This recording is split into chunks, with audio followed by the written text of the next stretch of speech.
Hello, YouTube. Welcome to my channel, Marriage, Politics, and Sports. As you know, I have a whole series of, dinner, videos. So here's another one.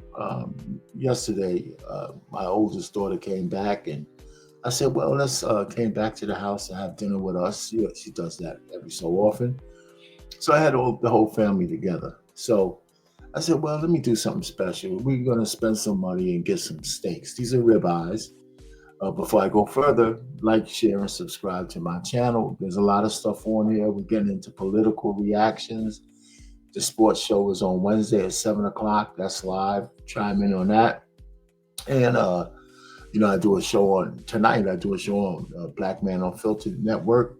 Uh, that's at 7 o'clock Eastern. We're going to be talking about the politics of masculinity tonight. So show up over there, chime in, and we could talk.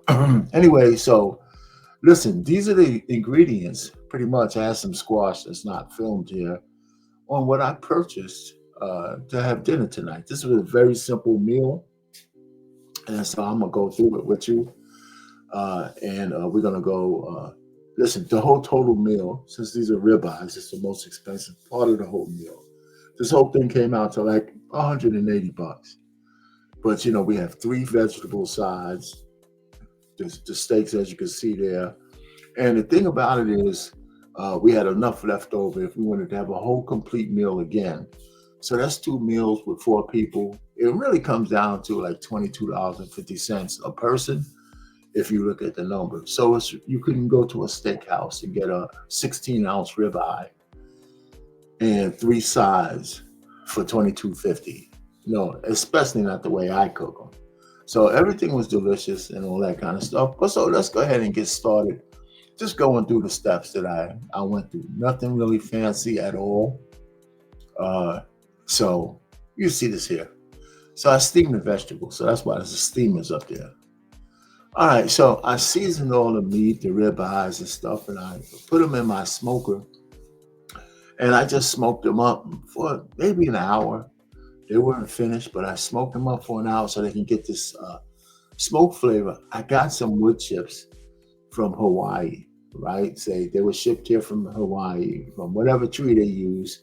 I don't have the name in front of me. I should have had the wood chips out. And I didn't know how it would come out, but they added some really good flavor to the steak. All right, so this is then when I took them out, I grilled them on a grill so they can get some char to them. And that, a lot of people put butter on the steaks and all that kind of stuff. I really didn't get that fancy, other than the fact that these things were delicious. So I just wanted to show you the steak. Then I have some mushrooms because I like mushrooms. So I made a mushroom, uh, and I cooked them down in his pot with a stick of butter in there, right? And then I put sweet corn in there. So we have sweet corn and mushrooms, okay? And right on low heat, so I didn't try to fast feed those. And a lot of stuff was going concurrently. So I had some squash, some yellow squash. I cut those up, and I cleaned them later on. I cleaned them beforehand, and I kind of rinsed them again, but they didn't really need that much rinsing. They're always clean.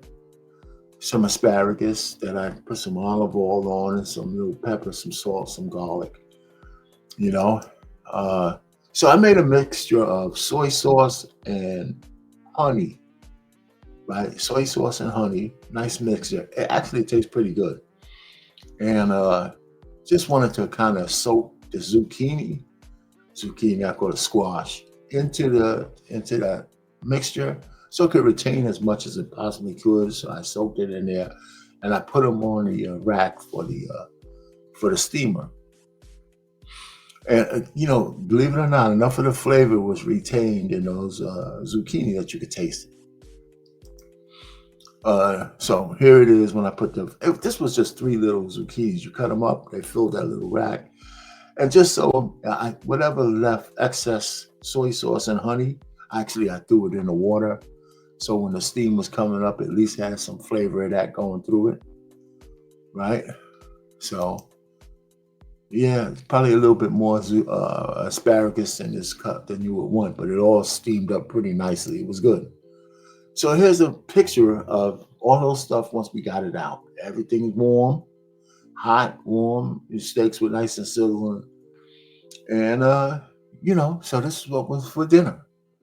Right. So I said it was gonna be simple and straightforward and simple. It didn't take long to cook. The steaks with a long pole in the tent because it was an hour in the smoker and less than 15 minutes on the grill, both sides. Maybe 15, 8 and 8, 16 minutes. Everything else was nice and warm. So we just, so I just, my plating skills are subpar, but this is what it looked like.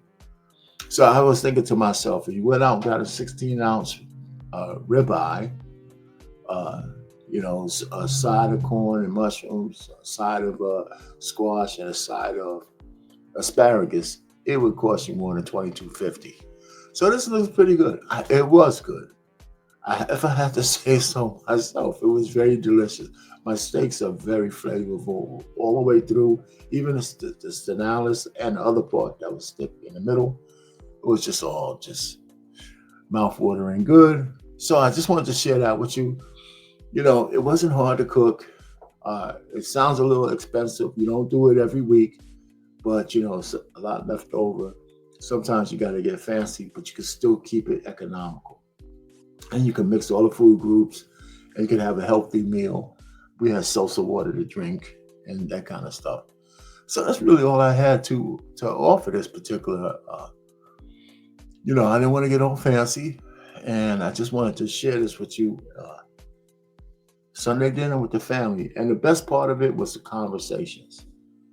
The best part of it was the conversations on the dinner table. So if you got your family with you and you haven't had a meal together around the dinner table, you got to do it. You got to make it a habit. If you still have young kids growing up, or if you have older kids but they're still living with you, sit them down, because when you're over a meal, natural conversations happen.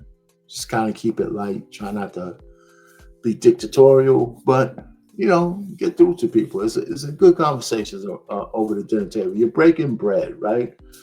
And something about breaking bread with the family brings things out, and you might find something out that you're missing. Anyway, our pain, marriage, politics, and sports. Over and out.